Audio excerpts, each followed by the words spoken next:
चलिए करते हैं नेक्स्ट क्वेश्चन। क्वेश्चन नंबर 51 है आप लोगों के सामने। आप लोग इसका आंसर दीजिए।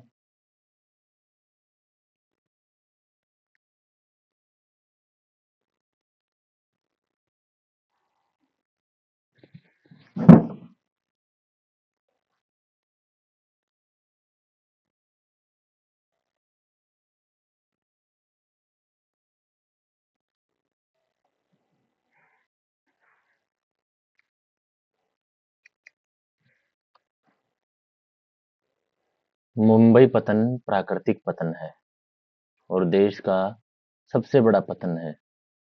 यह पतन मध्य पूर्व, भूमध्य सागरीय देशों, उत्तरी अफ्रीका, उत्तर अमेरिका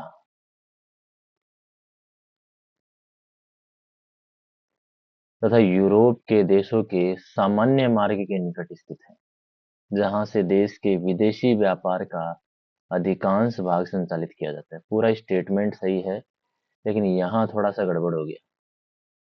उत्तर अमेरिका वाला जो सिस्टम था वो यहाँ पर थोड़ा सा गड़बड़ हो गया। ठीक है। एयर इंडिया घरेलू और अंतर्राष्ट्रीय दोनों प्रकार की वायु परिवहन सेवाएं प्रदान करती है। सही बात है। भारत में वायु परिवहन का राष्ट्रीयकरण जो किया गया वो 1953 में किया गया। ये बात भी सही है। भारत में पाइपलाइन परिवहन का उपयोग मुख्यतः पेट्रोलियम, प्राकृतिक गैस और पानी के लिए किया जाता है। ये स्टेटमेंट भी एकदम करेक्ट बात है। अगर यहाँ से हम उत्तरी अमेरिका को हटा दें तो इस क्वेश्चन का आंसर जो होगा वो होगा ऑप्शन नंबर डी। लेकिन यहाँ पर उत्तर अमेरिका लिखा हुआ है, जिसका हम डायरेक्ट अगर हम देखें तो डायरेक्ट यहाँ पर इसका कोई प्रॉफिट हमें नहीं देखने को मिलता है। ये ज्यादातर यूरोप, उत्तरी अफ्रीका, भूमध्य सागरीय देश जो और इसके अलावा जो मध्य पूर्व के जो देश हैं उनको विकसित करने के लिए या उन पर ट्रेड करने के लिए मुंबई पतन एक प्राकृतिक पतन है, जो कि देश का सबसे बड़ा पतन है। तो ये स्टेटमेंट गलत हो जाएगा थोड़ा सा। तो ऑप्शन नंबर बी यहाँ पर हम राइट आंसर कर देंगे। ठीक है। Question number 52। Question number 52। 20 second का समय दिया जाता है आप लोगों को।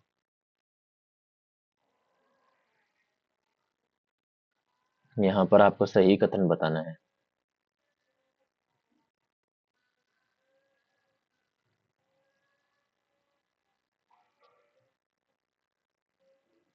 चलिए। स्थानीय रेडियो स्टेशन सामुदायिक संचार का उदाहरण है, जबकि एक व्यक्ति का मोबाइल फोन व्यक्तिगत ईमेल और एक निजी वेबसाइट व्यक्तिगत संचार के उदाहरण है। एकदम करेक्ट बात है। अगर हम बात करें रेडियो स्टेशन की तो वो एक सामुदायिक संचार का उदाहरण है। लेकिन जब व्यक्ति मोबाइल फोन की बात करें, व्यक्तिगत ईमेल की बात करें और एक निजी वेबसाइट की बात करें तो ये सब क्या है, व्यक्तिगत संचार के उदाहरण है। करेक्ट बात है। महामार्गों का निर्माण मुख्यतः लंबी दूरी के तेज यातायात के लिए किया जाता है। एकदम करेक्ट बात है। ग्रैंड ट्रंक रोड वर्तमान में अमृतसर से कोलकाता के बीच विस्तृत है। सबसे पहली लाइन तो आपको ये ध्यान रखनी है, अमृतसर से कोलकाता के बीच। इसे दो खंडों में विभाजित किया गया है। कौन कौन से? पहला खंड जो है वो NH1 जो कि दिल्ली से अमृतसर तक है इसको, और दूसरा खंड NH2 जो कि दिल्ली से कोलकाता तक है। इसमें डिवाइड किया गया। एकदम करेक्ट बात है। NH1 दिल्ली से अमृतसर तक, NH2 दिल्ली से कोलकाता तक। चौथा है राष्ट्रीय पर्वों की संख्या परिवहन नेटवर्क के विकास को प्रभावित नहीं करती, जबकि जनसंख्या घनत्व, आर्थिक विकास का स्तर और प्राकृतिक बाधाएं ये प्रभावित करती है। एकदम करेक्ट बात है।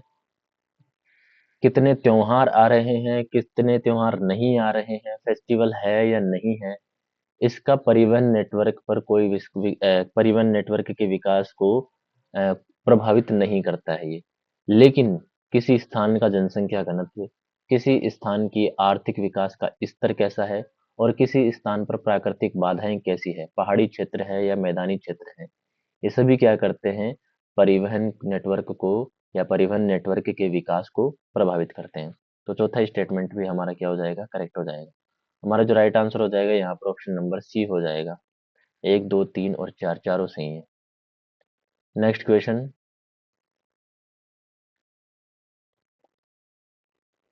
20 सेकंड का समय दिया जाता है आप लोगों को 53 नंबर के क्वेश्चन के लिए। यहाँ पर आपको विचार करना है कथनों पर और सही कथनों की आपको पहचान करनी है।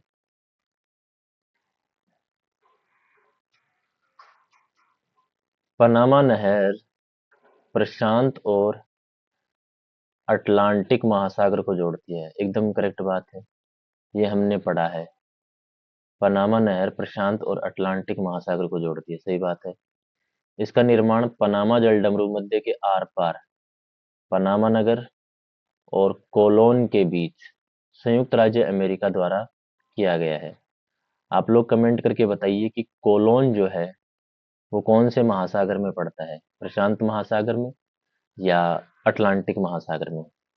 तीसरा है आंतरिक जलमार्गों का विकास नदी की गहराई, चौड़ाई, सतत प्रवाह है और उपयुक्त भूभाग पर निर्भर करता है, एकदम करेक्ट बात है। चौथा है अंतरराष्ट्रीय अंतरराष्ट्रीय व्यापार में समुद्री मार्गों का महत्व इसलिए है कि वे सबसे सस्ते और बड़ी मात्रा में सामान को ले जाने में सक्षम होते हैं। ये स्टेटमेंट भी एकदम क्या हो गया, करेक्ट हो गया। इसलिए हमारा राइट आंसर क्या हो जाएगा, ऑप्शन नंबर ए हमारा राइट आंसर हो जाएगा, चारों सही है। क्वेश्चन नंबर 54, 20 सेकंड का समय दिया जाता है आप लोगों को।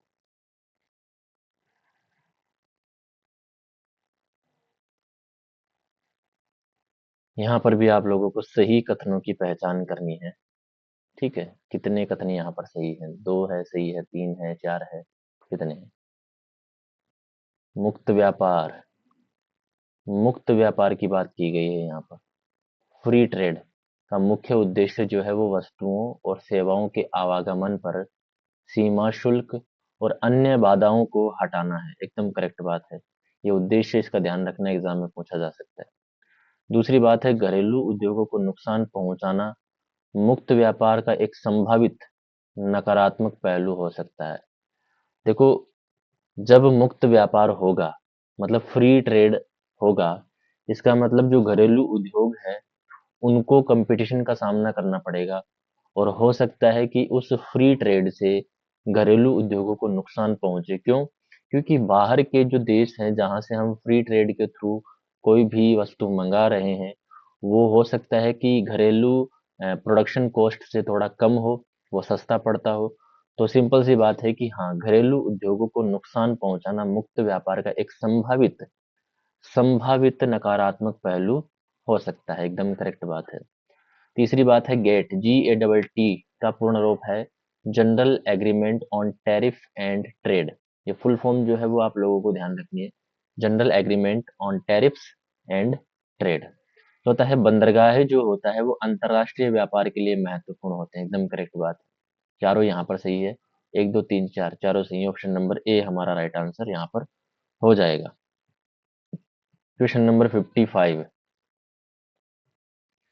चलिए 20 सेकंड का समय दिया जाता है आप लोगों को। यहाँ पर भी आप लोगों को क्या बताना है, सही कथनों का चयन करना है। वैसे देखा जाए तो ये पिछले वाले क्वेश्चन से ही रिलेटेड है, बस यहाँ पर गेट की जगह WTO हो गया और हमें पता है जनवरी 1995 में गेट को हमने WTO में बदल दिया।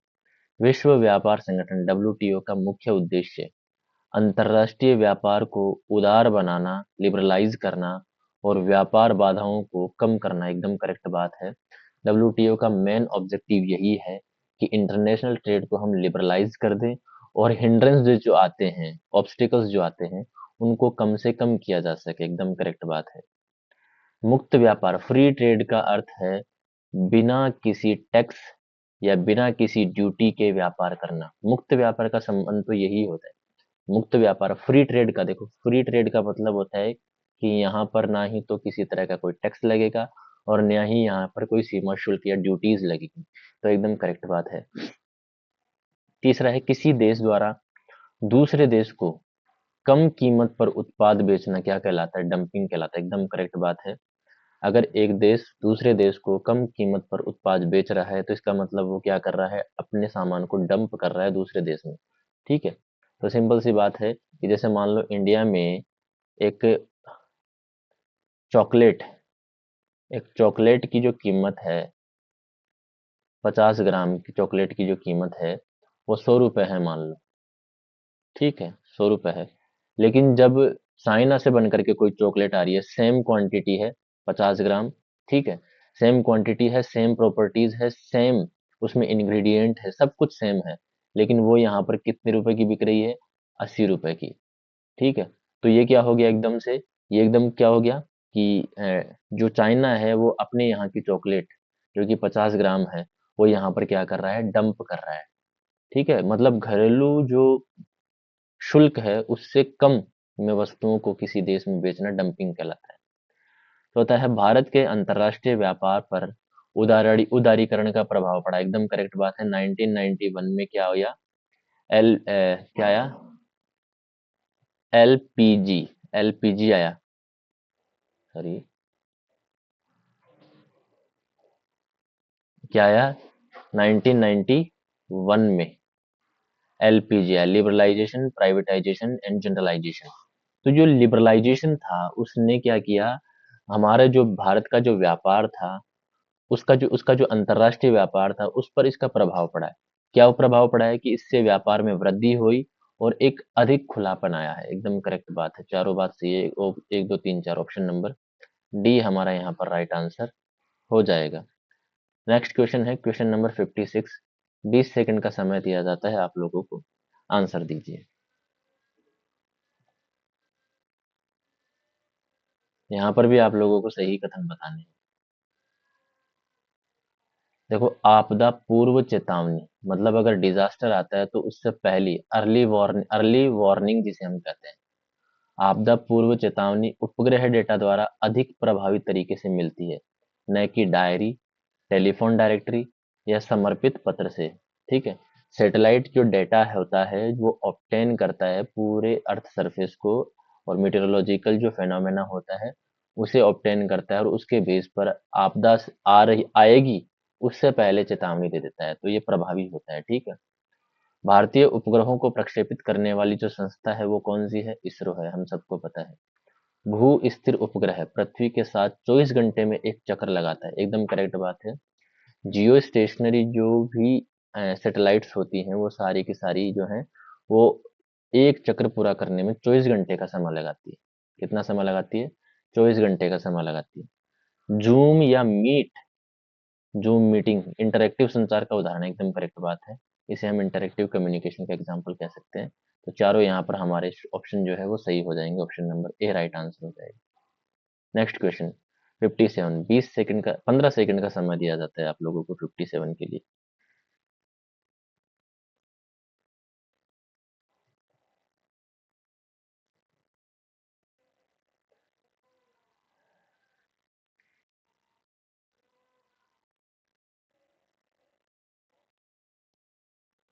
चलिए, ध्वनि प्रदूषण मानव मस्तिष्क पर प्रतिकूल प्रभाव डालता है, एकदम करेक्ट बात है, जिससे चिड़चिड़ापन पैदा होता है और बहरापन भी हो सकता है। ठीक है, एकदम करेक्ट बात है।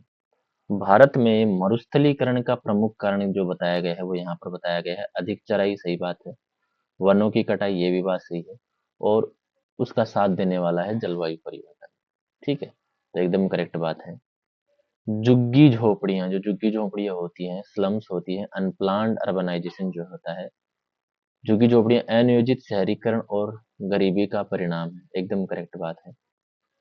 भारत की मलिन बस्तियों की मुख्य विशेषता है कि यहाँ पर अत्यधिक भीड़ देखने को मिलेगी, खराब स्वच्छता देखने को मिलेगी, और बुनियादी सुविधाओं का यहाँ पर क्या देखने को मिलेगा, अभाव देखने को मिलेगा। तो चौथा ऑप्शन भी सही है, डी हमारा राइट आंसर हो जाएगा, ऑप्शन नंबर डी।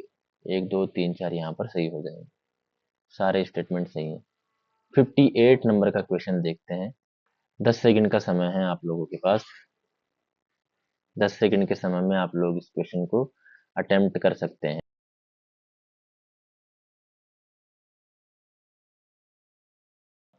10 सेकंड का समय जा चुका है।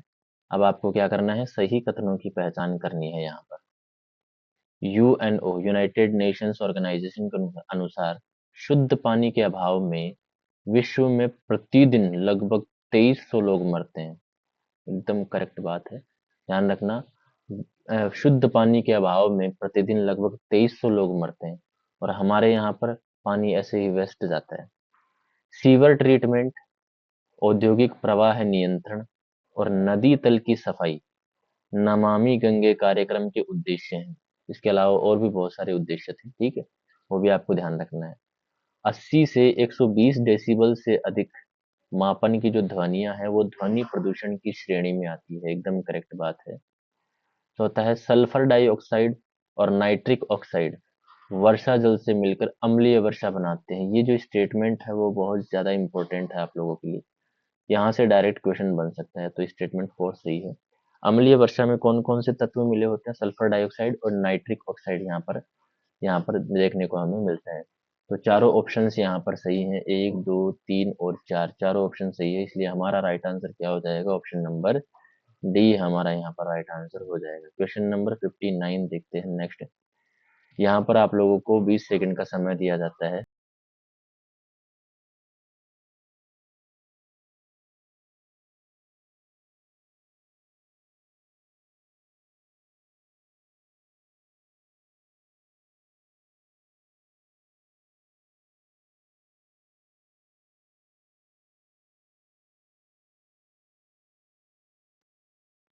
चलिए टाइम ओवर हो चुका है।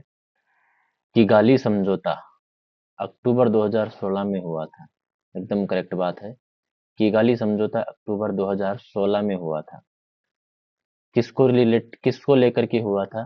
देखो, किगाली समझौता जो है वो रवांडा के किगाली में हुआ था। एकदम करेक्ट बात है, रवांडा के किगाली में हुआ था। 197 देशों ने यहाँ HFC हाइड्रोफ्लोरोकार्बन जो गैसेस हैं उनके उत्सर्जन में कमी हेतु ये समझौता किया गया था। ध्यान रखना, मोस्ट इंपोर्टेंट क्वेश्चन है ये, यहाँ से बनता है। 197 याद मत रखना। लेकिन किगाली समझौता किससे रिलेटेड था? तो HFC गैसों के उत्सर्जन में कमी हेतु ये क्या था? समझौता था। GHG गैसों के रिलेटेड नहीं है, HFC गैसों के उत्सर्जन में कमी हेतु ये समझौता किया गया था अक्टूबर 2016 में। ठीक है, इसका जो लक्ष्य है वो 2100 मतलब 2100 तक ग्लोबल वार्मिंग में लगभग 0.5 डिग्री सेल्सियस की कमी लाना है। और मैं गारंटी देता हूँ ये कभी नहीं होगा, क्योंकि जिस तरह से लोग स्वार्थ में आगे बढ़ रहे हैं, मुश्किल है। यहाँ तक कि मैं कह देता हूँ, आप लोगों को बुरा तो लगेगा, लेकिन 2047 तक मोदी जी ने ये कह रखा है ना कि हम विकसित भारत बनाएंगे, नहीं बनेगा। क्योंकि भारत जो है वो जातिवाद में, धार्मिक कट्टरता में फंसा हुआ है। मुश्किल है 2047 तक इसको विकसित बनाना, ठीक है, क्योंकि लोगों की छोटी मानसिकता है। क्योंकि देखो, कोई भी देश जो है वो निर्मित कब होता है? उसके देशों उसके उसके उस देश में जो रहने वाले लोग हैं ना, उनसे निर्मित होता है। और हमारे देश में लोग जो है ना, वो अब वो नहीं रहे, क्योंकि मेरा देश महान हुआ करता था। हम कहते हैं ना, भारत मेरा देश है और मेरा देश महान है। महान नहीं है अब, क्योंकि देश महान कब बनता है? महान लोगों से देश बनता है। पहले महान लोग हुआ करते थे। आजकल के लोग आप लोग देख ही रहे हो सड़कों पर, राजनीति में देख लो, चाहे सड़कों पर देख लो, चाहे किसी इंस्टीट्यूट में देख लो, चाहे किसी सरकारी ऑफिस में देख लो, किस तरीके के लोग हैं। तो हमारा देश भी क्या है, वैसा ही हो गया है। तो भाई साहब, आज के ज़माने में भी अगर कोई जाति-पाति को मानता है ना, तो मैं उसे इंसान ही नहीं मानता, ठीक है? और 2047 तक तो भूल जाओ भाई साहब। मैं ये गारंटी लेता हूँ 2047 तक आपको प्रॉब्लम बहुत ज़्यादा होने वाली है। क्योंकि 2047 तक आते-आते पहली बात तो ग्लोबल वार्मिंग बहुत ज़्यादा हो चुकी होगी। दूसरी बात, संसाधनों की बहुत ज़्यादा कमी हो जाएगी। और संसाधन कौन-सा पता है सबसे ज़्यादा कम होगा? वाटर जो है वो सबसे ज़्यादा कम होगा। ठीक है, और उसकी वजह से जो मौतें होंगी ना, वो भी देखना आप लोग। आई होप आपको बुरी लगी होगी ये बात, ठीक है, क्योंकि सच्चाई का सामना करना हमें सिखाया ही नहीं जाता, सच्चाई हमें दिखाई नहीं जाती। यहाँ पर मैं कहूंगा ऑप्शन नंबर डी हमारा राइट आंसर हो जाएगा। बाकी सब अपना अपना देखो भाई साहब। क्वेश्चन नंबर 60, 10 सेकंड का समय दिया जाता है आप लोगों को। यहाँ पर आपको क्या बताना, उपरोक्त में से कौन से सही हैं? यहाँ पर सही बताना है। देखो, सही को यहाँ से हटा करके यहाँ लिख दिए। तो ये चीजें आप लोग ध्यान रखना। संसाधनों का संरक्षण आवश्यक है, देखो पहले मैंने जो समझाया था पिछले क्वेश्चन में, उसी को लेकर के यहाँ पर चीजें आ चुकी हैं। क्यों? क्योंकि वे क्या है, सीमित है। और जब तक हमें ये चीजें पता चलेंगी, बहुत से लोगों को तो पता ही नहीं है संसाधन होते क्या हैं। बहुत से लोगों को तो ये भी नहीं पता कि वो सीमित है या अनलिमिटेड है। पानी लोग ऐसे बात हैं और उनके मुंह से निकलता है घणो ही छे पानी तो, ठीक है। लोग और भी तो डोल रहे चीख, ये खींची। दूसरा है संसाधनों के सतत विकास का तात्पर्य है उनका संतुलित और दीर्घकालीन उपयोग, एकदम करेक्ट बात है ये। भारत में प्राकृतिक संसाधनों के संरक्षण का पहला प्रयास कब किया गया था? 1972 में किया गया था, एकदम करेक्ट बात है, ध्यान रखना। और क्या चीज आई थी 1972 में, ये आप लोग मुझे कमेंट करके बताइए। चौथा है सतत विकास का प्रमुख उद्देश्य आर्थिक वृद्धि और पर्यावरण, इनका संतुलन बनाए रखना है। तो चारों सही है यहाँ पर। ऑप्शन नंबर डी हमारा यहाँ पर राइट आंसर हो जाएगा, ठीक है। Next question, question number 61। 20 second का समय दिया जाता है आप लोगों को। 20 सेकंड नहीं, 10 सेकंड का समय बहुत है। यहाँ पर भी आपको क्या बताना है? सही कथन बताना है आप लोगों को। चलिए, भारतीय नदियों में कुल प्राप्त जल का लगभग 60% जो है वो हिमालयी नदियों से आता है। पहली स्टेटमेंट तो यह ध्यान रखिए। 16% जो है वो मध्य भारत की नदियों से आता है, ठीक है।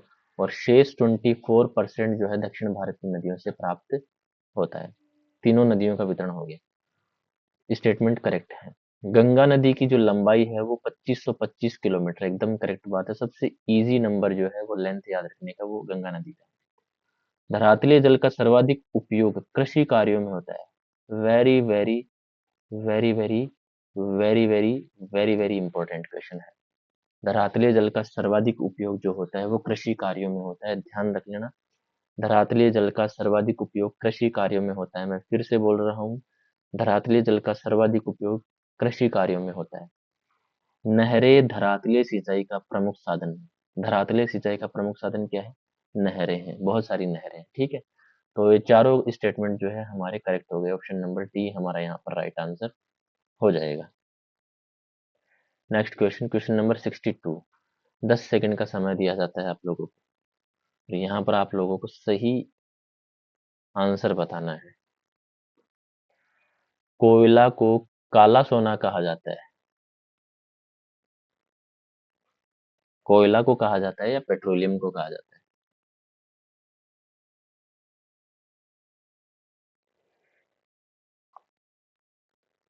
मेरे हिसाब से पेट्रोलियम को कहा जाता है।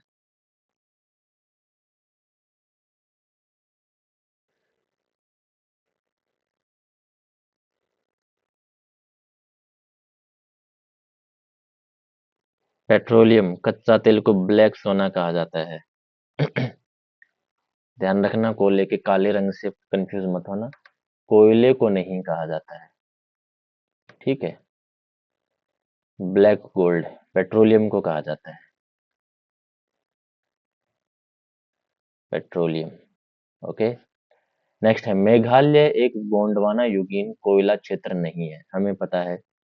जबकि दामोदर घाटी, सोन घाटी और महानदी घाटी, ये तीनों घाटियां जो है वो गोंडवाना युगीन कोयला क्षेत्र है। स्टेटमेंट करेक्ट हो गया। तीसरा है, भारत का सबसे बड़ा कोयला क्षेत्र जो है वो दामोदर घाटी है, एकदम करेक्ट बात है। चौथा, सर्वाधिक कोयला भंडार जो है वो झारखंड राज्य में पाए जाते हैं, ये भी करेक्ट बात है। हमें क्या पूछा है? सही कथन हमें यहाँ पर पूछा है। तो 2, 3 और 4 सही है। 2, 3 और 4 तो कोई ऑप्शन में ही नहीं है यहाँ पर। ना ही तो इसमें है, ना ही इसमें है, ना ही इसमें है, और ना ही इसमें है। आप लोग खुद कर लेना, यहाँ पर लिख देना। मैं लिख देता हूँ 2, 3 और 4 जो है वो सही है, ठीक है। Next, question number 63। 10 सेकंड का समय दिया जाता है आप लोगों को।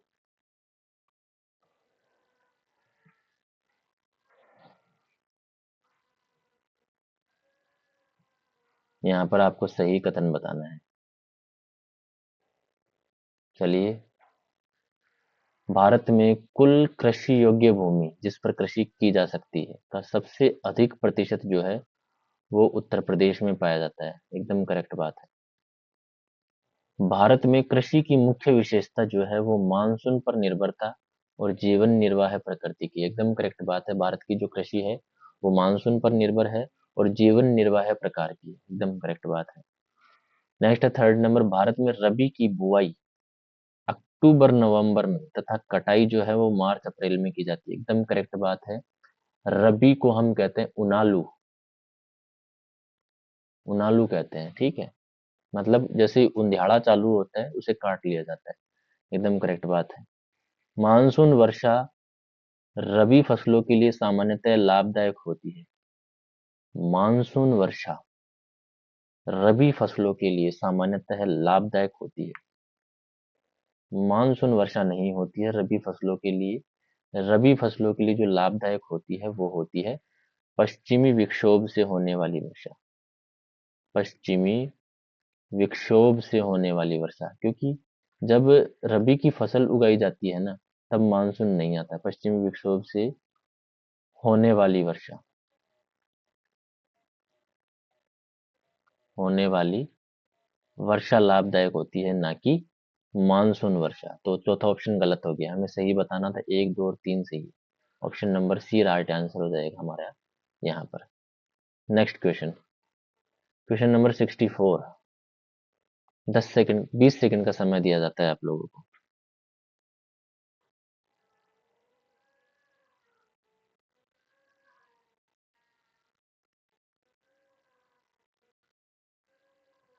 चलिए, यहाँ पर आपको क्या बताना है? सही कथन बताना है। चावल का सर्वाधिक बोया गया क्षेत्रफल उत्तर प्रदेश राज्य में है। नहीं, उत्तर प्रदेश राज्य में नहीं। ठीक है, यहाँ पर ये स्टेटमेंट गलत हो गया। भारत में चावल का सर्वाधिक उत्पादन जो है वो पश्चिम बंगाल, ये ध्यान रखना। ये स्टेटमेंट ये जो है वो यहाँ पर रख देना। उत्तर प्रदेश, पंजाब, आंध्र प्रदेश में होता है। एकदम करेक्ट बात है। कपास की फसल के लिए सर्वाधिक उपयुक्त मृदा काली मृदा होती है। एकदम करेक्ट बात है। भारत के उत्तर पश्चिम भाग में पैदा होने वाली अमेरिकी कपास, उत्तर पश्चिम मतलब हम यहाँ की बात करें तो गंगानगर हनुमानगढ़ वाली बात करें तो गंगानगर हनुमानगढ़, यहाँ पर जो कपास होती है वो अमेरिकी कपास होती है जिसे हम नरमा कहते हैं। ऑप्शन नंबर 4 सही है। तो सही उत्तर हो गया 2, 3 और 4, मतलब ऑप्शन नंबर ए हमारा यहाँ पर राइट आंसर हो जाएगा। Next question 65।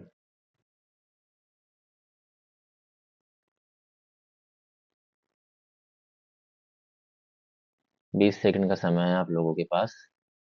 यहाँ पर आप लोगों को सही कथनों की पहचान करनी है।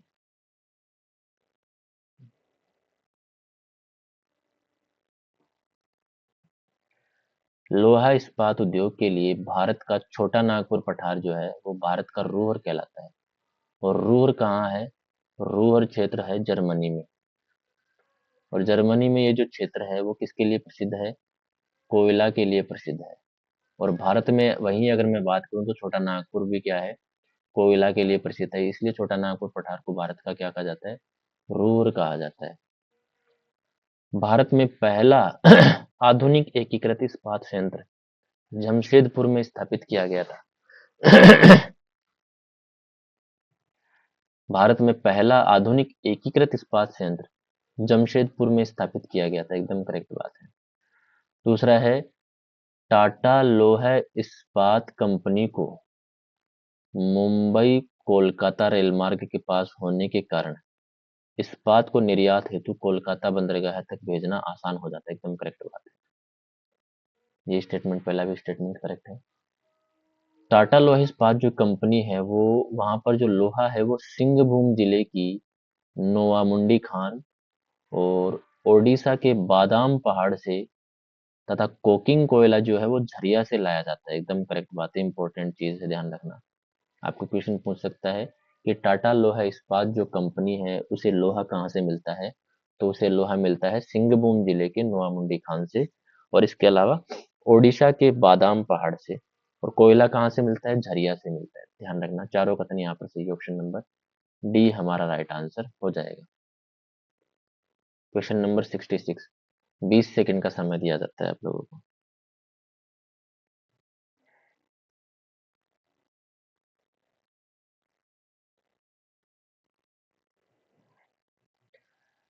पहाड़ी क्षेत्र विकास कार्यक्रम 5वीं पंचवर्षीय योजना में शुरू किया गया था। नहीं, 5वीं में नहीं, यहाँ पर 6वीं में शुरू किया गया था। 6वीं जो पंचवर्षीय योजना थी उसमें शुरू किया गया था। टाइम जो ड्यूरेशन है वो आप बता सकते हैं। पहाड़ी क्षेत्रों के विकास में जन भागीदारी महत्वपूर्ण होती है, एकदम करेक्ट बात है, क्योंकि इससे स्थानीय आवश्यकताओं के अनुसार योजनाओं का बेहतर क्रियान्वयन होता है, एकदम करेक्ट बात है। सूखा प्रवण क्षेत्र कार्यक्रम, डेजर्ट प्रोन एरिया प्रोग्राम, 1973 में शुरू किया गया। डीपीएपी 1973, एकदम करेक्ट बात है। डीपीएपी 73 याद रखिएगा, डीपीएपी 73, डीपीएपी 73, डीपीएपी 73। डीपीएपी के तहत वनीकरण, एफोरेस्टेशन, चारागाहों का विकास और जल संभर प्रबंधन पर जोर दिया गया, एकदम करेक्ट बात है। तो ये भी सही है। हमें पूछा है सही, 2, 3 और 4 सही है। ऑप्शन नंबर ए हमारा राइट आंसर हो जाएगा। नेक्स्ट 67, 20 सेकंड का समय दिया जाता है।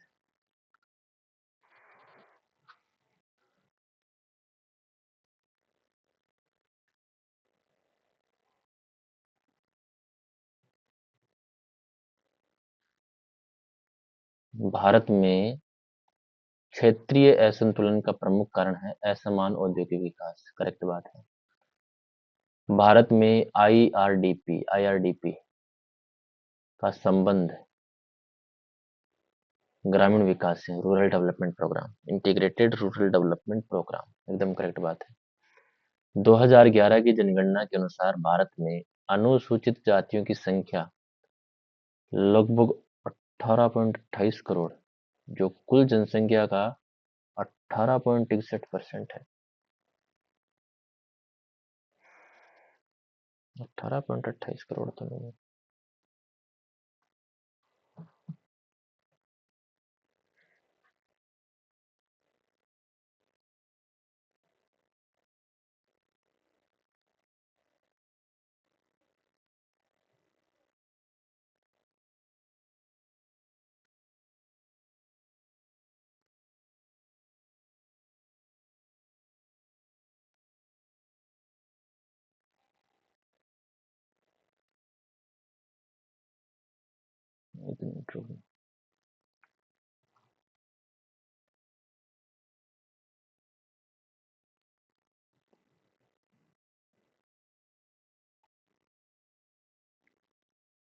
ये नहीं है, यहाँ पर ये गलत है और ये गलत है।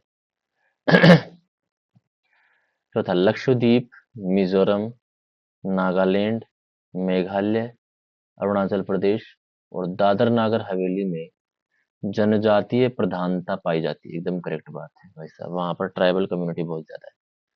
तो तीसरा गलत हो गया, 1, 2, 4 सही है। Option number A right answer यहाँ पर हो जाएगा। चलो देखते हैं। एसटी, एसटी, क्योंकि हमें ये पता होना चाहिए।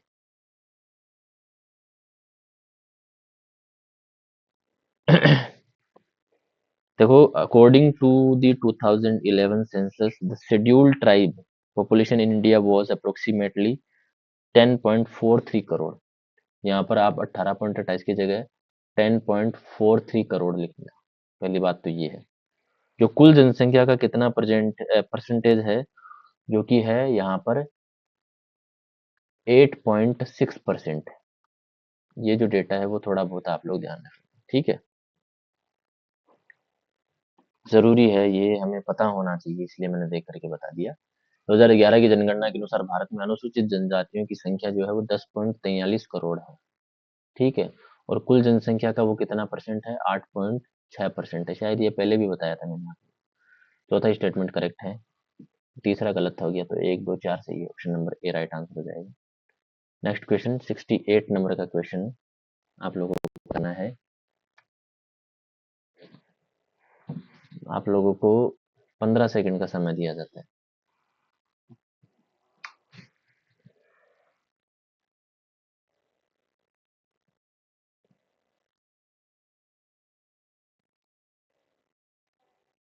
सही बताना है आपको। चलो, विशेषज्ञ समूह के अनुसार ग्रामीण क्षेत्रों में 2400 कैलोरी, बचपन से पढ़ते हैं। शहरी क्षेत्रों में 2100 कैलोरी से कम प्राप्त करने वाला व्यक्ति जो है वो गरीबी रेखा से नीचे माना जाता है। बचपन से पढ़ते हैं, करेक्ट बात है। तेंदुलकर समिति तो की 2011 में आई है, गरीबी अनुपात का लगभग 21.9% था। इसमें गरीबी का अनुपात कितना बताया? इसने 21.9% बताया था। तेंदुलकर कमेटी के अकॉर्डिंग 2011 में गरीबी का अनुपात कितना परसेंट था? 21.9%। ध्यान रखना। ट्राइसेम योजना को 1999 में स्वर्ण जयंती ग्राम स्वरोजगार योजना में समायोजित किया गया। एकदम करेक्ट बात है, फिर से ध्यान रख लेना, इंपॉर्टेंट है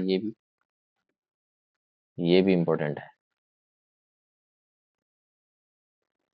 नेक्स्ट है एकीकृत ग्रामीण विकास कार्यक्रम, integrated rural development program, IRDP. अभी थोड़ी देर पहले हमने देखा था, वो कब प्रारंभ किया गया? 1978-79। आईआरडीपी 78-79, ये से याद रखना। आईआरडीपी 78-79।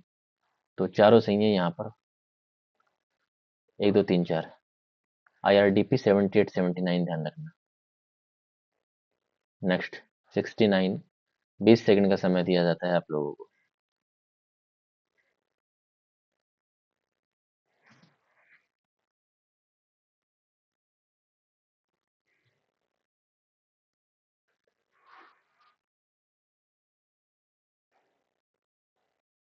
सतत विकास, सस्टेनेबल डेवलपमेंट के आधुनिक दृष्टिकोण की मुख्य विशेषता है कि पर्यावरण, सामाजिक और आर्थिक आयामों का एकीकरण। एकदम करेक्ट बात है। Integration of environment, social and economic aspect ही है प्रेजेंट टाइम में सस्टेनेबल डेवलपमेंट का मॉडर्न पॉइंट ऑफ व्यू। एकदम करेक्ट बात। गरीबी उन्मूलन, स्वास्थ्य, शिक्षा और लैंगिक समानता सतत विकास के लक्ष्यों में शामिल है। एकदम करेक्ट बात है। एसडीजी के गोल्स में ये सारी चीजें शामिल है। सतत विकास में संसाधनों का न्याय संगत वितरण और अंतर पीढ़ीगत समानता पर बल दिया जाता है। ये स्टेटमेंट भी करेक्ट हो गया। जलवायु कार्रवाई लक्ष्य सीधे तौर पर आर्थिक स्थिरता से संबंधित है, पर्यावरण से नहीं। ये पर्यावरण से ही तो रिलेटेड होगा जलवायु कार्रवाई लक्ष्य। तो ये स्टेटमेंट तो गलत हो गया, पर्यावरण से होता है। 1 2 3 सही हो गया, ऑप्शन नंबर ए हमारा राइट आंसर हो गया। Question number 70, question number 70, 20 second का समय, 15 सेकंड का समय दिया जाता है।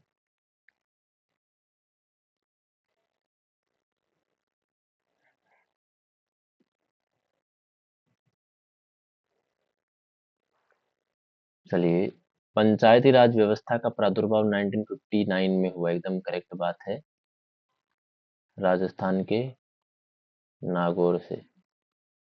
पंचायतों की शक्तियां, अधिकार और जिम्मेदारियां संविधान के अनुसार 43G में है। एकदम करेक्ट बात है, 243G में, एकदम correct। ये ध्यान रखना थोड़ा सा। भारत में पंचायती राज की त्रिस्तरीय व्यवस्था संचालित है। एकदम करेक्ट बात है। विशिष्ट योजना संगठन का नाम ग्रामीण विकास विभाग 99 में रखा गया। एकदम करेक्ट बात है। स्पेशल प्लानिंग जो ऑर्गेनाइजेशन था उसको रीनेम करके रूरल डेवलपमेंट डिपार्टमेंट कर दिया गया था 1999 में। ध्यान रखना, rural development department 1999, 1999। Option number D हमारा राइट आंसर हो जाएगा 70 के अंदर। नेक्स्ट,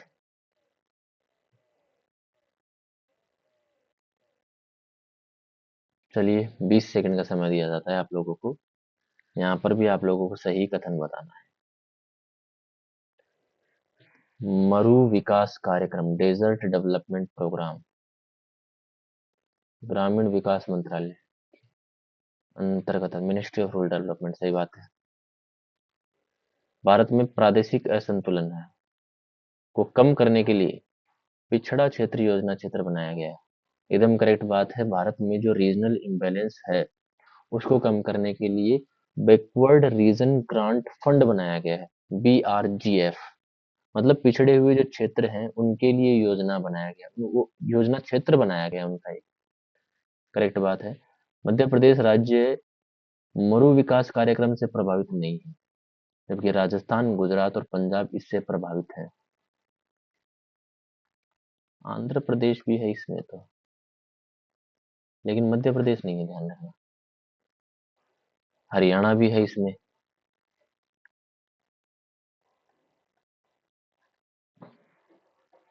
मध्य प्रदेश नहीं है लेकिन। अनुसूचित, सही तो है।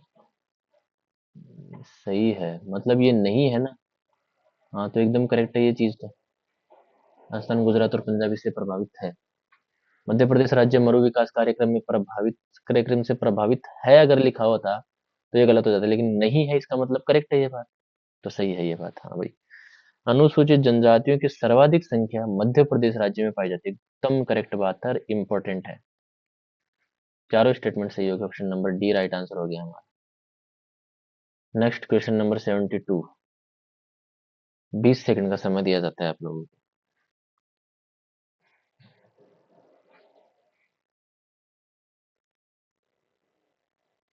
सही बताना है यहाँ पर भी।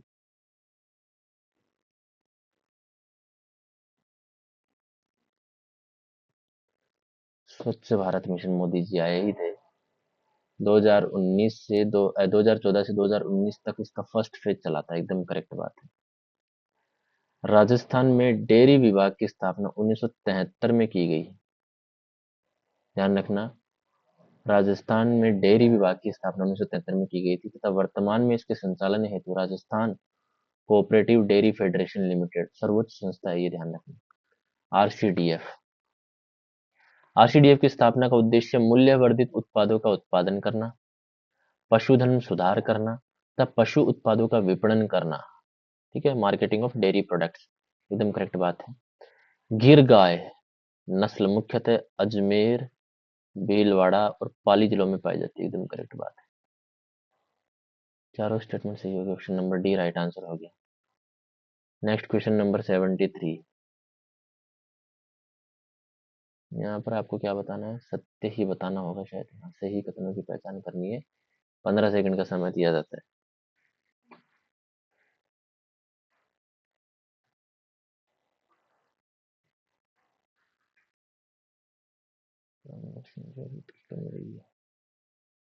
सही बात है। राजस्थान में सूती वस्त्र उद्योग के विकास में प्रमुख बाधाएं जो है वो पुरानी मशीनें और पैसों की कमी है। राजस्थान में सूती वस्त्र उद्योग के लिए कच्चा माल मुख्यतः गंगानगर, हनुमानगढ़ से प्राप्त होता है। कपास, थोड़ी देर पहले बताई थी, अमेरिकी कपास।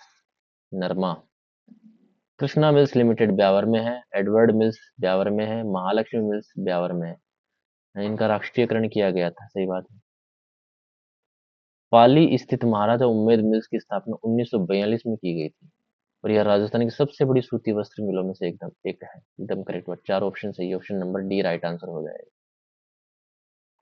सी में लग गया, डी में लगाता हूँ मैं इसको करेक्ट। Next question 74। राजस्थान का मकराना क्षेत्र संगमर है। 10 सेकंड का समय देता हूँ, इजी क्वेश्चन है।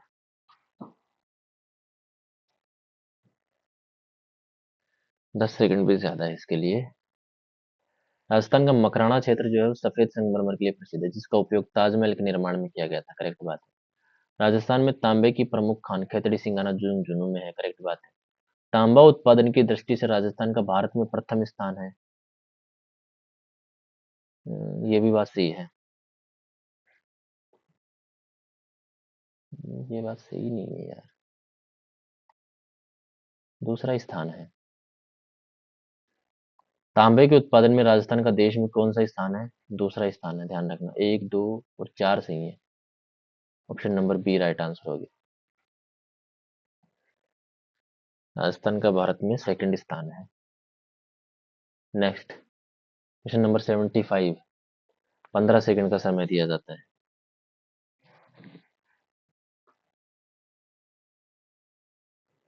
यहाँ पर आपको असत्य बताना है भाई, जरूर देख लेना।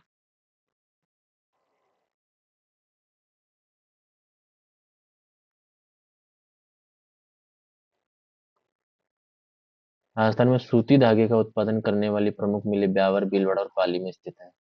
सूती वस्त्र उद्योग कृषि आधारित उद्योग का उदाहरण है। करेक्ट बात है। राजस्थान की औद्योगिक नीति में सूती वस्त्र उद्योग को प्रोत्साहित करने के लिए कर रियायतें और वित्तीय सहायता दी गई थी। एकदम करेक्ट बात है। राजस्थान में कोटा कॉम्प्लेक्स जोधपुर में स्थापित किया गया है।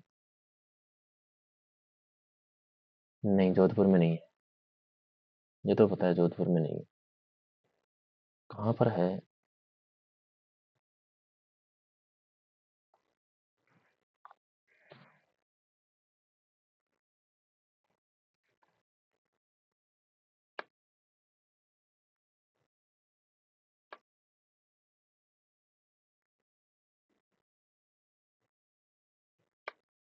भीलवाड़ा। नहीं, भीलवाड़ा में नहीं।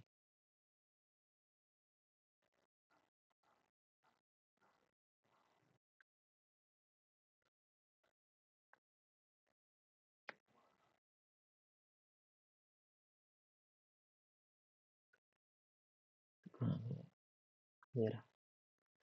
जोधपुर में तो नहीं है। ठीक है। तो असत्य बताना था, तो ओनली 4 असत्य हो गए। Option number B right answer होगी। Next question.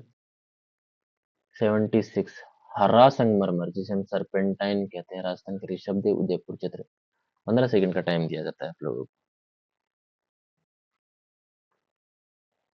इंपॉर्टेंट है। हरा संगमरमर, ऋषभदेव उदयपुर। हरा संगमरमर, ऋषभदेव।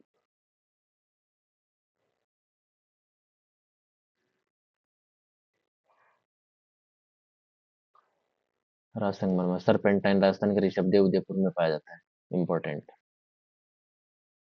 अलवर जिले में तांबे का प्रमुख खनन क्षेत्र खोदरीबा है, थानागाजी, कुशलगढ़, गुड्डा किशोरीदास, बगोनी, सैनपरी और भगत का बास है। एकदम करेक्ट बात है। राजस्थान में हिंदुस्तान कॉपर लिमिटेड का केंद्र खेतरी किंजलों में बहुत सबको पता है।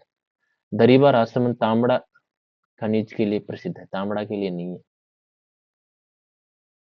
खोदरीबा एक तो अलवर में है और एक दरीबा राजसमंद में है, तांबड़ा के लिए नहीं है ये। इतना तो पता है। तांबड़ा गार्नेट के लिए तो नहीं है, तो ये स्टेटमेंट गलत हो गया। ऑप्शन नंबर 4 गलत हो गया। सी राइट आंसर हो जाएगा। 76 में। Question number 78। 77। राजस्थान के बाड़मेर जिले में मंगलम तेल क्षेत्र स्थित है। राजस्थान में पेट्रोलियम उत्पादन का प्रमुख बेसिन बाड़मेर सांचौर बेसिन है। जिप्सम का उपयोग कृषि में मृदा सुधारक के रूप में किया जाता है, विशेषकर क्षारीय भूमि के उपचार में। सही है। जिप्सम का रासायनिक नाम कैल्शियम सल्फेट डाइहाइड्रेट होता है। एकदम करेक्ट बात है। चारों सही। Option number D right answer हो गया। 76 77 में।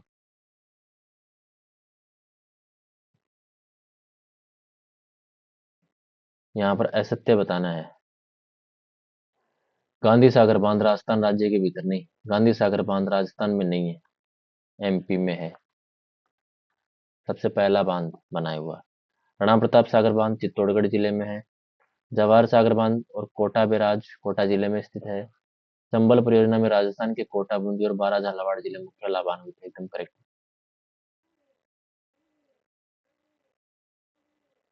हाँ, एकदम करेक्ट है। तो हमें असत्य बताना, केवल एक असत्य हो गया। Option number A right answer हो गया। 79। मानचित्र में पैमाने का चयन आवश्यक है। सही बात है, क्योंकि यह मानचित्र की सटीकता और प्रतिनिधित्व की सीमा को निर्धारित करता है। सही बात है। क्योंकि लगा करके पढ़ना है मेरे जन, क्योंकि मानचित्र का पैमाना पृथ्वी की वास्तविक दूरी और मानचित्र पर प्रदर्शित दूरी के अनुपात को दर्शाता है। एकदम करेक्ट बात है। दोनों सही है। ए और आर दोनों सही। आर ए की सही व्याख्या कर रहा है। Option number A right answer हो जाएगा। Question number 80।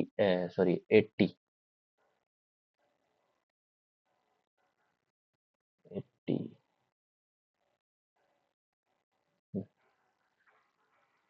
10 सेकंड का समय दिया जाता है आप लोगों को।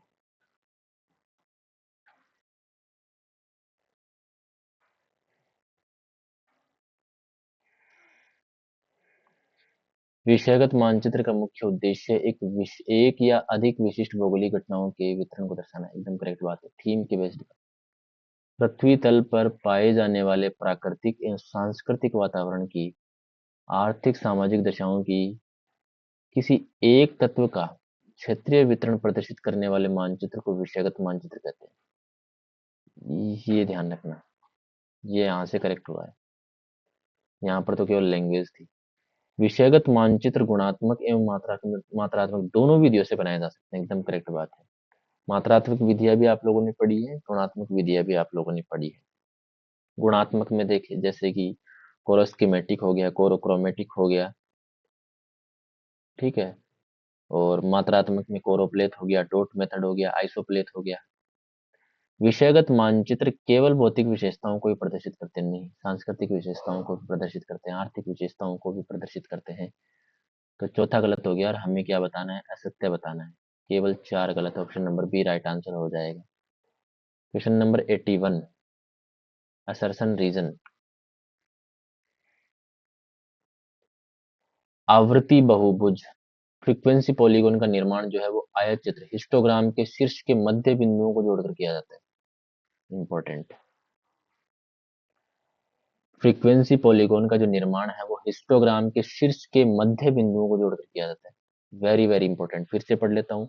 फ्रीक्वेंसी पॉलीगॉन का निर्माण हिस्टोग्राम के शीर्ष के मध्य बिंदुओं को जोड़कर किया जाता है। सही बात है। ओजाइव या संचयी आवृत्ति वक्र का उपयोग माध्य या मीन का निर्धारण करने के लिए किया जाता है। नहीं, तो ए सही है और आर गलत, option number C right answer हो जाएगा 81 में।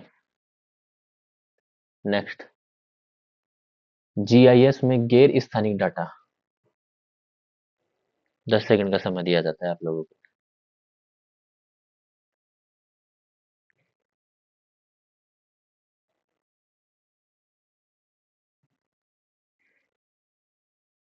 सही है, चलिए। जीआईएस में गैर स्थानिक डाटा, जिसे हम नॉन स्पेशियल डेटा भी कहते हैं या फिर जिसे हम एट्रीब्यूट डेटा भी कहते हैं, वो इस तरह का डेटा होता है जो किसी भी चीज की विशेषता बताता है। ध्यान रखना, मात्रा नहीं बताता, ये क्या बताता है, विशेषता बताता है। जैसे जनसंख्या, भूमि उपयोग या फसल प्रकार का वर्णन करता है। विशेषताओं का क्या करता है, वर्णन करता है, एकदम करेक्ट बात। जीआईएस में स्थानिक डेटा सामान्यतः ग्रिड या पिक्सेल के रूप में पाया जाता है। जीआईएस में स्पेशल जो डेटा होता है वो दो तरह के मॉडल होते हैं यहाँ पर, एक तो होता है रास्टर और एक होता है वेक्टर। तो रास्टर डेटा जो मॉडल होता है वो ग्रिड और पिक्सल में दिखाया जाता है, एकदम करेक्ट बात है। तो दोनों सही है लेकिन व्याख्या नहीं कर रहे हैं, बी राइट आंसर हो जाएगा यहाँ पर। क्वेश्चन नंबर 83, 10 सेकंड का समय दिया जाता है।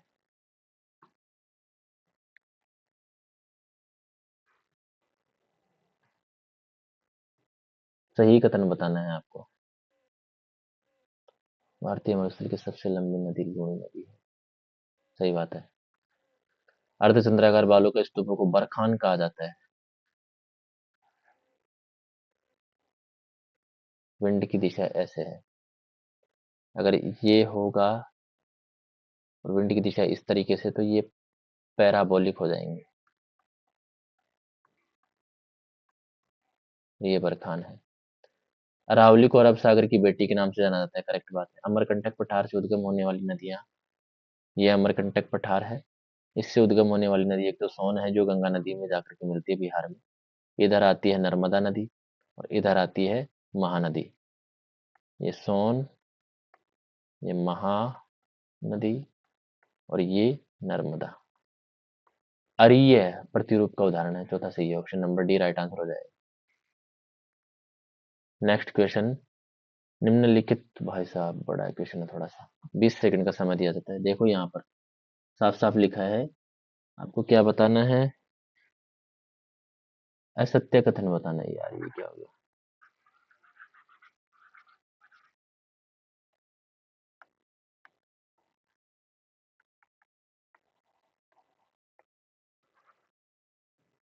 चल गया चल गया।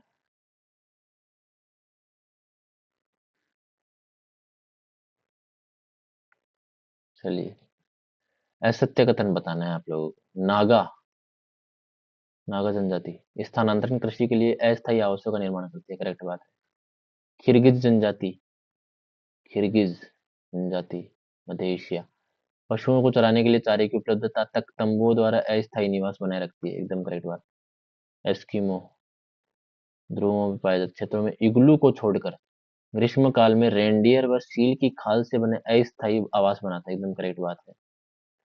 अरब व सहारा के बद्दू रॉकी पर्वत के पूर्वी भागों में रेड इंडियन और कालाहारी के बुशमैन स्थायी आवास बनाते हैं। स्थायी आवास बनाते हैं नहीं। केवल 4 गलत हो गया। Option number A right answer हो गया 84 के अंदर। Next question.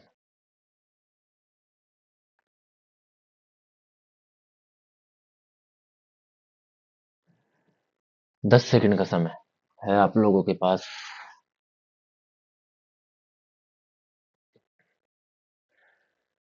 धातुओं में तांबा ऐसी धातु है जिसका प्रयोग सबसे पहले इंसान ने शुरू किया था यूज करना। सामूहिक कृषि का प्रारंभ यूएसएसआर में हुआ, करेक्ट बात है। इसे कोल खोज कहा जाता है, एकदम करेक्ट बात है। सहकारी कृषि की सर्वाधिक सफलता कहाँ पर मिली? डेनमार्क में। इंपॉर्टेंट। रूस में सहकारी कृषि को सोव खोज कहा जाता है, एकदम करेक्ट बात है। चारों सही। Option number D right answer हो गया 85। नेक्स्ट 86। 10 सेकंड का समय दिया जाता है। ये तो थोड़ी देर पहले किया था। नहीं, एक दो कथन ही है सेम, बाकी अलग है। पनामा नहर पूर्व में अटलांटिक महासागर को और पश्चिम में प्रशांत महासागर को जोड़ती है, सही बात है। इसका निर्माण पनामा जलडमरू मध्य के आर पार पनामा नगर और कोलोन के बीच यूएसए द्वारा किया गया था। कोलोन अटलांटिक पर है या प्रशांत महासागर के तट पर है, ये बताना है आप लोगों को। अमेरिका ने दोनों ओर के लगभग 8 किलोमीटर क्षेत्र को खरीदकर इसे नहर मंडल कैनाल जोन का नाम दिया था, एकदम करेक्ट बात है। नहर जो है वो लगभग 72 किलोमीटर लंबी है, 12 मीटर अत्यधिक गहरी कटान से युक्त है, एकदम करेक्ट बात है। इंपॉर्टेंट।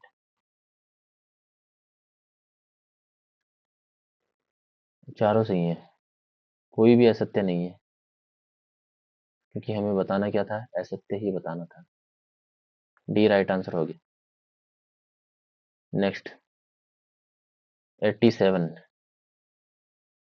थोड़ा छोटा कर देता हूँ मैं इसको, बहुत बड़ा क्वेश्चन है। 20 सेकंड का समय दिया जाता है, 20 नहीं 30 ले लो आप इसका समय।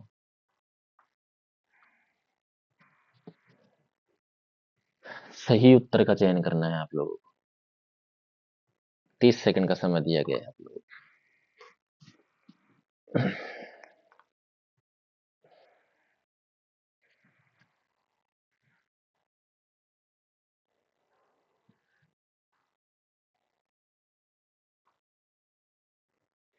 चलिए,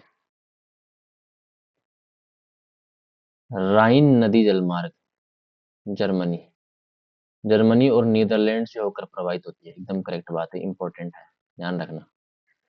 नीदरलैंड्स में रोटरडम से लेकर स्विट्जरलैंड के बेसल तक राइन जलमार्ग लगभग 700 किलोमीटर लंबाई में नौगम्य है तथा समुद्री कोलोन, एक कोलोन यहाँ पर भी है भाई, ये भी ध्यान रखना, तक पहुंच सकते हैं। डेन्यूब नदी ब्लैक फॉरेस्ट से निकलकर अनेक देशों से होती हुई पूर्व की ओर बहती है। पूर्व की ओर, हाँ, डेन्यूब नदी पूर्व की ओर चलती है। 5 स्टेटमेंट है इसमें। रूस में वोल्गा सर्वाधिक महत्वपूर्ण जलमार्ग। रूस का सर्वाधिक महत्वपूर्ण जलमार्ग कौन सा है? वोल्गा। पहली बात तो ये ध्यान रखनी है। वोल्गा मॉस्को नहर इसे मॉस्को क्षेत्र से, एकदम करेक्ट बात है, तथा वोल्गा डोन नहर इसे कैस्पियन सागर से जोड़ती है। वोल्गा डोन नहर इसे कैस्पियन सागर से जोड़ती है। ये गड़बड़ कर दिया यहाँ, ये गड़बड़ हो गई। कैस्पियन से नहीं, काला सागर से जोड़ती है, ब्लैक सी, ध्यान रखना। वोल्गा डोन नहर वोल्गा मोस्का नहर को अ, काला सागर से जोड़ती है, ना कि कैस्पियन से। सेंट लॉरेंस समुद्री मार्ग में स्थित मुख्य पतन डुलुथ और बफेलो आधुनिक समुद्री सुविधाओं से युक्त है। ये क्वेश्चन मैंने पहले भी पूछा था आप लोगों से, करेक्ट बात है। ध्यान रखना, डुलुथ और बफेलो पोर्ट्स हैं। कौन से मार्ग पर? समुद्री मार्ग पर, सेंट लॉरेंस समुद्री मार्ग पर। इंपॉर्टेंट। तो चौथा गलत हो गया हमारा, ये गलत था। तो हमें सही बताना था 1 2 3 और 5 सही है। 1 2 3 और 5 सही है। 1 2 3 4, 1 2 3 और 5 सही। Option number C right answer हो जाएगा। Next question 88। क्वेश्चन नंबर 88 है आप लोगों के सामने। निम्नलिखित में से प्रायद्वीपीय अपवाह तंत्र इंडिया का कि कौन सी नदी बंगाल की खाड़ी में नहीं गिरती है? हम्म यह तो सिंपल सा है। ब्राह्मणी नदी बंगाल की खाड़ी में जाती है। वैतरणी नदी बंगाल की खाड़ी में जाती है। सुवर्ण रेखा नदी बंगाल की खाड़ी में जाती है। ताप्ती नदी बंगाल की खाड़ी में नहीं जाती है, अरब सागर में जाती है।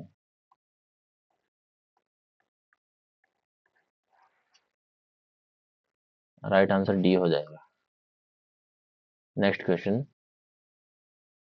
निम्नलिखित में से कौन सी गंगा की दाहिनी तट से, जैसे ये मान लो यहाँ से, यह है गोमुख,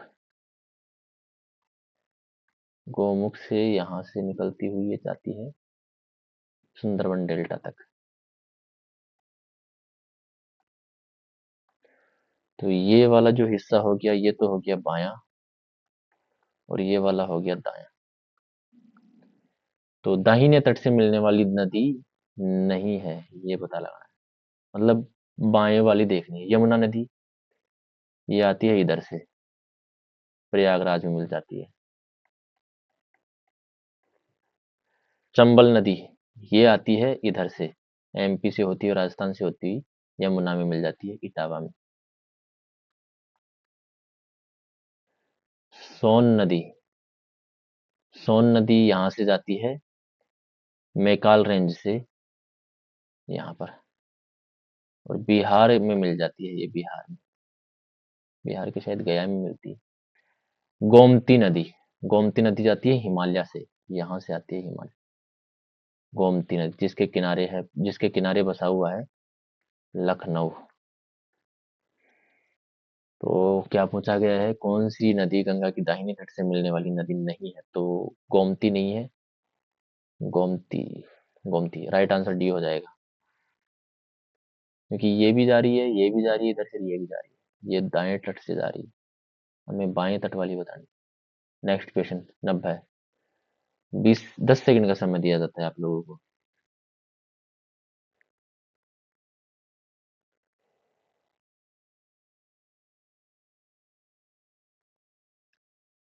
चलिए, माउंट डियोबोली मध्य अंडमान में स्थित है। इसे डियोबोलो भी कह देते हैं, डियोबोलो, मध्य अंडमान में। ध्यान रखना, इंपॉर्टेंट है। डियोबोलो मध्य अंडमान, डियोबोलो मध्य अंडमान। मालाबार तट में कयाल पाए जाते हैं, सही बात है, जिन्हें मछली पकड़ने और अंतःस्थलीय नौकायन हेतु उपयोग किया जाता है, करेक्ट बात है। कवरत्ती लक्षद्वीप की राजधानी है, करेक्ट बात है। सतपुड़ा के दोनों ओर भ्रंश घाटी, हाँ, सतपुड़ा के दोनों ओर भ्रंश घाटी है, में बहने वाली नदियां दक्षिण में नर्मदा और उत्तर में ताप्ती है। जैसे मान लो ये तो सतपुड़ा रेंज हो गया, और ये विंध्यन रेंज हो गया, ये है वैली जहां से जाती है नर्मदा, और ये है वैली जहां से जाती है ताप्ती। मतलब सतपुड़ा के नॉर्थ में, सतपुड़ा के उत्तर में नर्मदा है, और दक्षिण में ताप्ती है। ये तो उल्टा हो गया, यहाँ से ये जाती है, और यहाँ से ये जाती है, तो ये स्टेटमेंट गलत हो गया, और हमें गलत ही बताना था। चार से गलत है, चौथा गलत है, बी राइट आंसर हो जाएगा। नेक्स्ट क्वेश्चन 91, 10 सेकंड का समय दिया, 20 सेकंड का समय दिया जाता है आपको। 91, चलिए, यहाँ पर आपको गलत कथन देखना है। पटकाई बोम अरुणाचल प्रदेश में स्थित है, करेक्ट बात है। लेमतोल हिल्स मणिपुर में स्थित है, करेक्ट बात है। हिमालय का प्रादेशिक वर्गीकरण सिडनी बुर्राड, ये बुर्राड ऐसे लिख देना। महोदय ने नदी घाटियों के आधार पर किया था, 4 प्रकार बताए थे, कौन कौन से? पंजाब, इसके अलावा कुमाऊं, इसके अलावा नेपाल, और इसके अलावा अरुणाचल। तो सही है। डावला, मिरी, अबोर, मिश्मी पहाड़ियां अरुणाचल प्रदेश में स्थित है। करेक्ट बात है।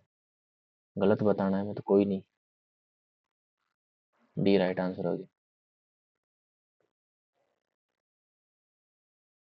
नेक्स्ट क्वेश्चन 92 छोटा कर देता हूँ। चलो 20 सेकंड का समय है और यहाँ पर आपको क्या बताना है? सही कथन बताना है।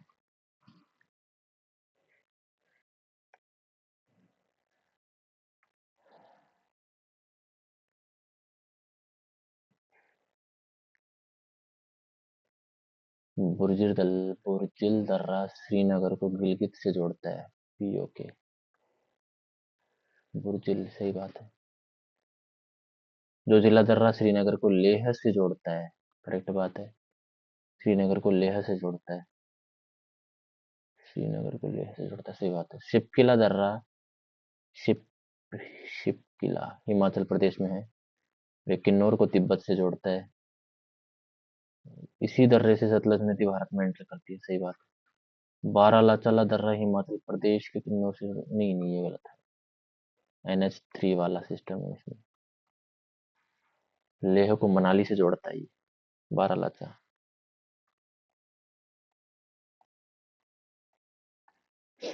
तो चौथा गलत हो गया। सही 1 2 3 हो गया। 1 2 3 सही। Option number A right answer हो जाएगा 92 में। नेक्स्ट 10 सेकंड का समय दिया जाता है और आपको असत्य कथन बताना है यहाँ पर। विश्व की सबसे ऊंची पर्वत चोटी माउंट एवरेस्ट चीन नेपाल सीमा पर स्थित है। सही बात है। विश्व की सबसे ऊंची चोटी पर्वत चोटी माउंट एवरेस्ट चीन नेपाल सीमा पर स्थित है। 8,848 मीटर। इससे माउंट एवरेस्ट को नेपाल में सागरमाथा कहा जाता है और तिब्बत में चोमोलुंगमा कहा जाता है। एकदम करेक्ट बात है। माउंट एवरेस्ट लघु हिमालय की सबसे ऊंची चोटी है। करेक्ट बात है। नंगा पर्वत जो लद्दाख क्षेत्र के पश्चिम में स्थित है। एक मिनट। माउंट एवरेस्ट लघु हिमालय की सबसे ऊंची चोटी नहीं, लघु हिमालय की सबसे ऊंची चोटी नहीं है। यह है वृहद हिमालय की सबसे ऊंची चोटी। वृहद हिमालय की। ये गलत हो गया यहाँ पर, तो ये तो गलत हो गया तीसरा। नंगा पर्वत जो लद्दाख क्षेत्र में पश्चिम में स्थित है। एकदम करेक्ट बात है। हिमालय की सबसे पश्चिमी प्रमुख चोटी मानी जाती है। एकदम करेक्ट बात। असत्य केवल 3। बी राइट आंसर हो जाएगा। क्वेश्चन नंबर 94 20 सेकंड का समय दिया जाता है। तो सही कथन बताना है आप लोगों को। सबसे ऊंची चोटी राकापोशी है। किसी विश्व की तीव्र ढाल वाली चोटी था। विश्व की दूसरी सबसे ऊंची चोटी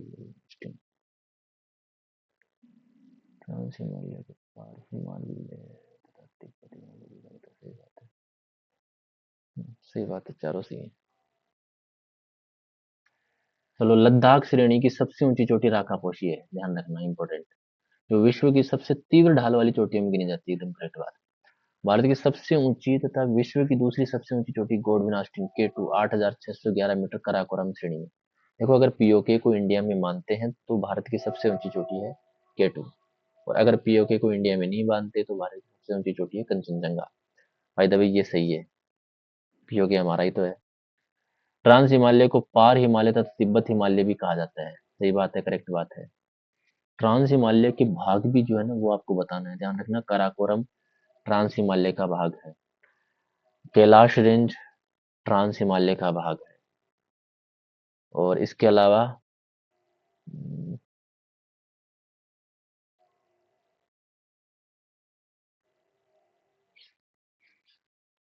लद्दाख जो है वो भी ट्रांस हिमालय का ही भाग। सियाचिन हिमनद नुब्रा घाटी में स्थित है। एकदम करेक्ट बात है। इसके अलावा और भी बहुत सारे ग्लेशियर है। बियाहो बाल्तरो। सही कथन बताना है। पहली सही है, दूसरी भी सही है, तीसरी भी सही है, चौथी भी सही है। सभी सही है। Option number D right answer हो जाएगा 94 में। Next question.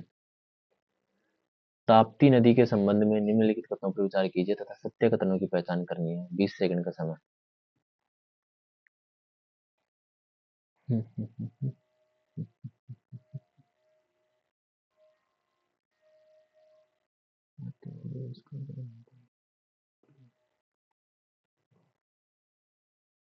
सही है। इसका उद्गम महादेव पहाड़ी के पास बैतूल के पठार से होता है। ये खंबात की खाड़ी में गिरती है। ध्यान रखना कहाँ पर गिरती है, खंबात की खाड़ी में। इसके किनारे पर बसा प्रमुख शहर अहमदाबाद है। हम्म, सूरत। सूरत बसा हुआ है, अहमदाबाद नहीं। अहमदाबाद साबरमती के किनारे है। ये गलत हो गया।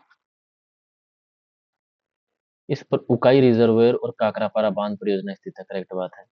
इसकी प्रमुख सहायक नदियां हैं पूर्णा, गिरना, पूर्णा, गिरना, पंजरा, पंजरा, मोमई, अरुणावती। इंपॉर्टेंट। पूर्णा, गिरना, मंजरा, मोमई, अरुणावती या अरुणवती।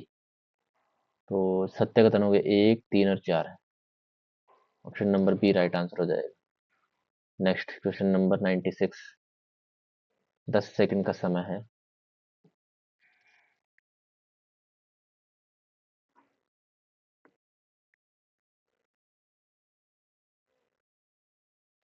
सत्य कथन बताना है।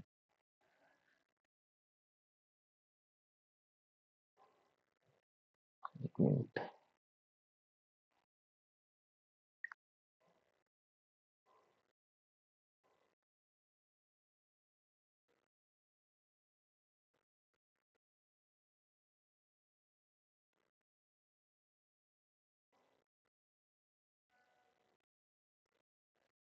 एक वेतरणा थोड़ी देर पहले भी पढ़ी थी हमने।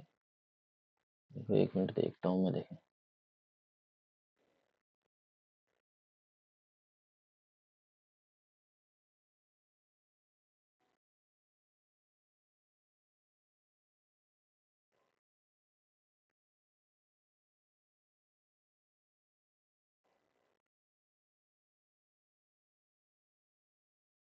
यहाँ तो आई नहीं।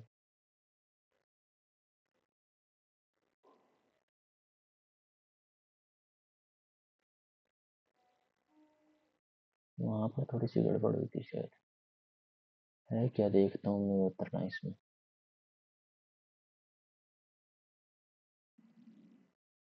677, 78, 79, 80, 82, 84, 85, 56, 87, 88। ये रही, ये वेतरणी है। वेतरणी है, नोट वेतरणा।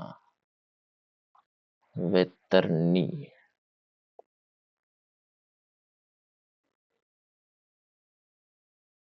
हाँ, ये वेतरणी है और वो वेतरणा है।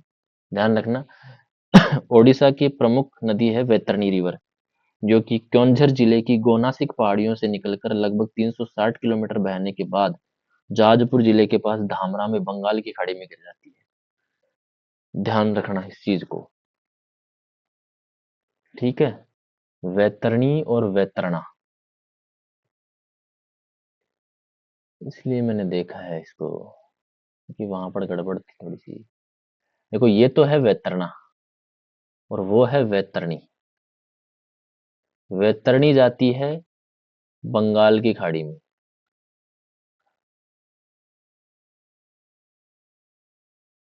और ओडिशा से निकलती है। और ये वैतरणा है, ये त्र्यंबक पहाड़ियों से निकलती है महाराष्ट्र से। और कहाँ जाती है? अरब सागर में। ओके, ध्यान रखना इस चीज को। कालिंदी नदी शिमोगा कर्नाटक से निकलती है।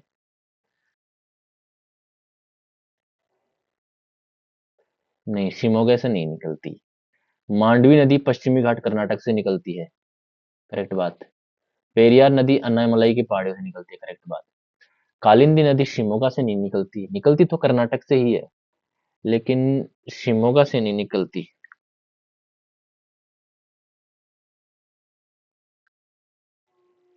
कालिंदी रिवर निकलती है। हम्म,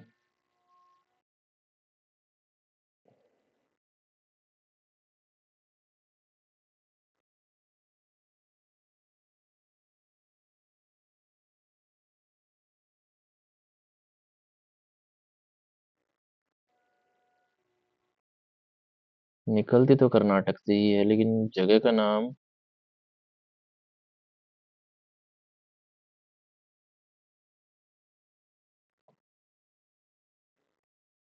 उत्तर कन्नड़ा डिस्ट्रिक्ट से निकलती है। उत्तर कन्नड़ा,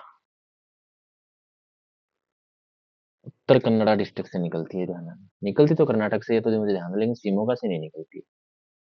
तो ये गलत हो गया। 1, 3 और 4 सही है, हमें असत्य बताना था, तो केवल दूसरा गलत है। Option number B right answer हो जाएगा 96 में। Next question 97। 20 सेकंड का समय दिया जाता है। भारत की ऋतुओं के संबंध में निम्नलिखित कथनों पर विचार कीजिए तथा सत्य कथन बताना है। ऋतुओं के संबंध में विचार करना है, फिर सत्य कथन बताना है। चलो भाई,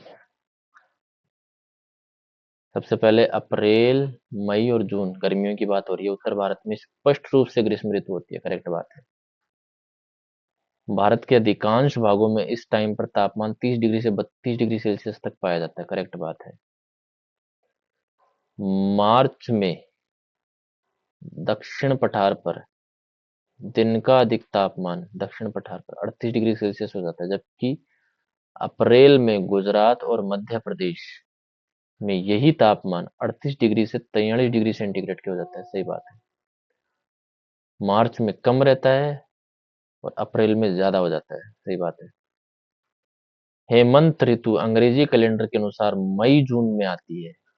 हेमंत सीजन मई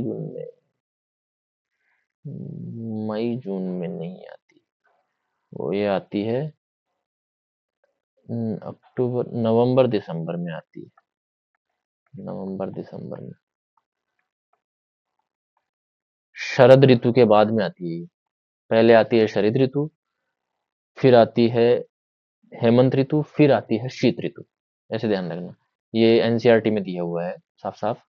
तो ये स्टेटमेंट गलत हो गया और हमें सत्य 1, 2, 3 सही हो गए। Option number D right answer हो गया 97 में। नेक्स्ट 98। निम्नलिखित में से कौन सा वायुमंडलीय आपदाओं का उदाहरण नहीं है?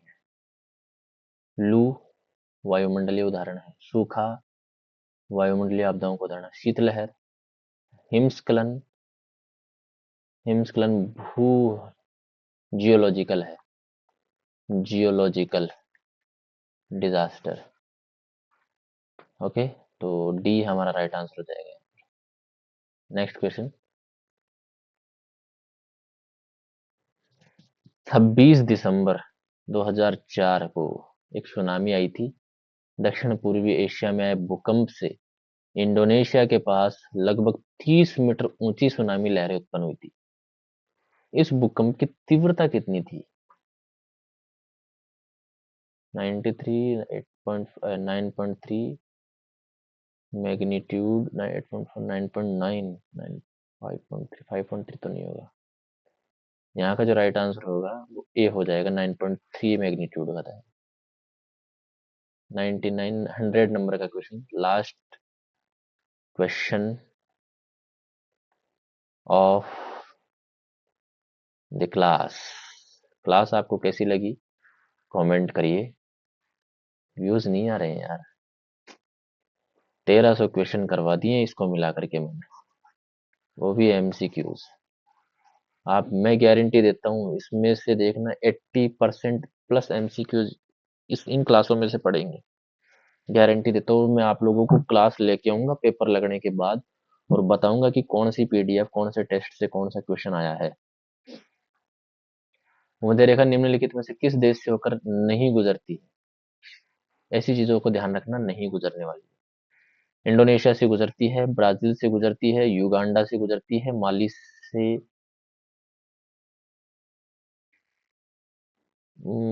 नहीं गुजरती। माली से गुजरती है ग्रीनविच।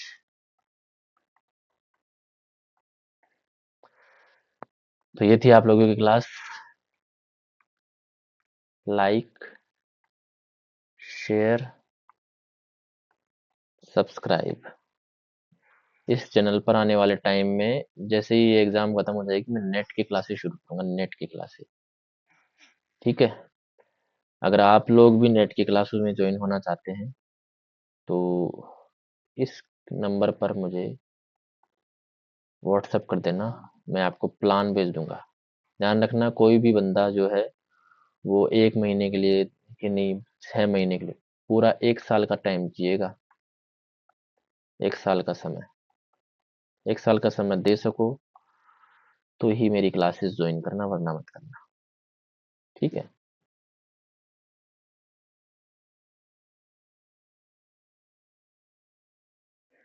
मतलब अगर मैं कहूँ तो दिसंबर वाली जो एग्ज़ाम है ना, वो नेट अगर आपको क्रैक करनी है तो इन क्लासों को जॉइन कर लेना आप। तो ये क्लासें हो गई हमारी। मिलते हैं नेक्स्ट वीडियो में, तब तक के लिए अपना ध्यान रखिएगा। जय हिंद। और इसी मोड में क्लासें होंगी, ध्यान रखना, नेट वाली भी।